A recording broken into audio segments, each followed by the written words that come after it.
ক্রিকেটের পর ফুটবল। পাকিস্তানি খেলোয়াড়দের অসভ্য আচরণ এবং জঙ্গিসুলভ মানসিকতা ক্রমশ বেড়েই চলেছে। মাঠের খেলা মাঠে না রেখে সেই মাঠেই নিয়ে আসা হচ্ছে রাজনৈতিক বিষয় এবং যুদ্ধজনিত বিষয়। রবিবার একদিকে যখন এশিয়া কাপের সুপার ফোরের ম্যাচে ভারতের বিরুদ্ধে পাকিস্তানের তারকা বোলার হারিস রব ফিল্ডিং করার সময় ভারতীয় সমর্থকদের উদ্দেশ্যে গ্যালারির দিকে তাকিয়ে হাতের 6টি আঙুল দেখিয়ে এবং বিভিন্ন রকম কুরুচিকর অঙ্গভঙ্গি করে অসম্মান করেছিলেন ভারতীয় সমর্থকদের এবং উস্কেছিলেন তাদের, তার নিয়ে ইতিমধ্যেই কড়া সমালোচনা হচ্ছে হারিস রফকে নিয়ে। যদিও আশা করি তিনি শিক্ষা পেয়ে গেছেন, তার কারণ খেলার মাধ্যমে সপাটে চড় মেরেছেন সূর্যকুমার যাদব এবং তার সতীর্থরা, এবং পরপর দুবার এই এশিয়া কাপেই ভারত কিন্তু পাকিস্তানকে পরাজিত করেছে এবং বুঝিয়ে দিয়েছে যে খেলার মাঠে খেলাটাই হয় এবং সেই খেলার রাজা কিন্তু ভারত।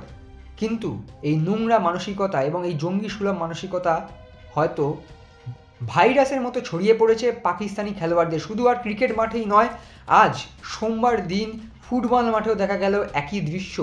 অনূর্ধ্ব-17 সাব চ্যাম্পিয়নশিপ 2025-এর ম্যাচ চলছিল ভারত বনাম পাকিস্তানে, যেটা শ্রীলঙ্কায় হচ্ছে, এবং শ্রীলঙ্কা কলম্বোে যখন খেলাটি হচ্ছিল তখন ভারত 1-0 গোলে এগিয়েছিল এবং 1-1 ফলাফল হয় যে সময়, অর্থাৎ সমতায় ফেরে 43 মিনিটে পাকিস্তান দল। তখন পাকিস্তানের গোলদাতা মোহাম্মদ আবদুল্লাহ সে একই রকম কুরুচিকর অঙ্গভঙ্গি করলেন এবং যা সত্যি দৃষ্টিকটু।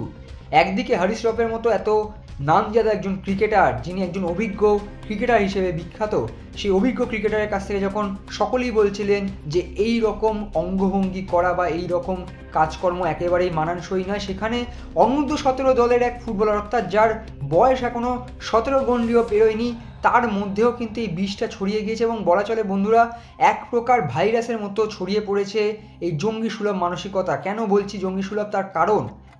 তার কারণ পহেলগাঁও অ্যাটাক। আপনারা সকলেই জানেন পহেলগাঁওতে ভারতীয় নাগরিকরা জঙ্গির দ্বারা আক্রান্ত হয়ে আমাদের ভাই বোনরা নিহত হয়েছিলেন। নিহত হওয়ার পর সেই নিয়েই কিন্তু এক প্রকার যুদ্ধের সৃষ্টি হয়েছিল ভারত পাকিস্তানের মধ্যে, একথা সকলেই জানেন। এবং সেই সময় ভারতীয় সেনাবাহিনীরা যা করেছিলেন তাদেরকে স্যালুট জানাতেই হয়, এবং সেই স্যালুটটাই জানিয়েছিলেন সূর্যকুমার যাদব ভারত বনাম পাকিস্তান এশিয়া কাপের গ্রুপ পর্যায়ে ম্যাচের পর। তিনি কিন্তু কোনো রকম জঙ্গি বা জঙ্গি গোষ্ঠী বা তাদের কৃতকর্মকে নিয়ে কোনো রকম গ্লোরিফাই করেননি। আর এইটাই হয়তো ভারতীয় ক্রিকেটারদের বা ভারতীয় ফুটবলারদের বা ভারতীয় নাগরিকদের শিক্ষা, যে শিক্ষাটারই হয়তো অভাব দেখা যাচ্ছে এখন পাকিস্তানি খেলোয়াড়দের মধ্যে। খেলাটার খেলার মাঠে থাকছে না এবং সেই জায়গায় এই নোংরামোগুলো বারংবার উঠে আসছে। ম্যাচ তো জিততে পারছে না, আর সেই কারণেই হয়তো ক্রিকেটের পর ফুটবলেও সপাটে চড়, হ্যাঁ সপাটে চড় মারা হলো পাকিস্তানি খেলোয়াড়দের, যে ভাই তোমরা খেলতে নেমেছো, খেলাটা খেলার জায়গায় রাখো, সেলিব্রেট করো, কিন্তু নোংরামি নয়।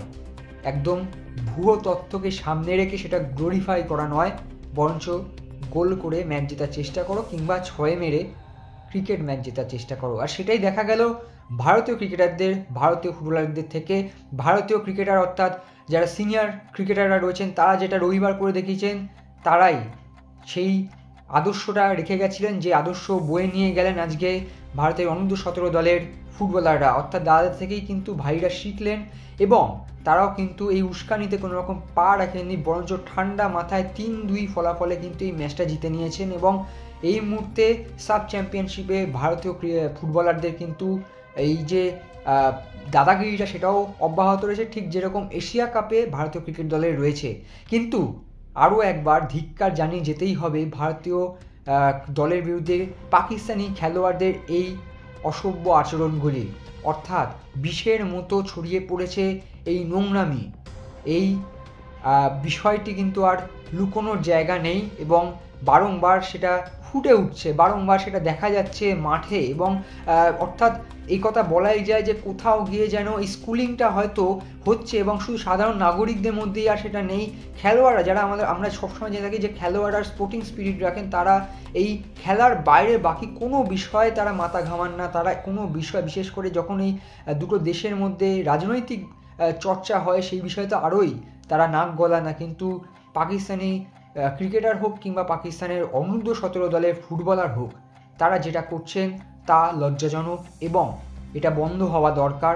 যদি বন্ধ না হয় তাহলে ভারতীয় খেলোয়াড়রা কিন্তু বারংবার খেলার মাধ্যমে জবাবটা দিলেন কোচ বিবিয়ানো ফার্নান্ডেজের অনূর্ধ্ব-17 ভারতীয় দল। পৃথিবীর কানে কানে বলো তাই, নিজেকে বেসেছি বড় ভালো,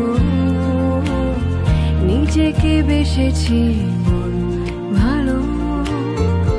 এক্সট্রা টাইম।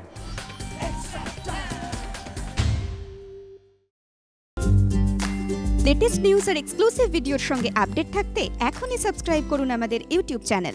বেল আইকনে ক্লিক করতে ভুলবেন না যেন।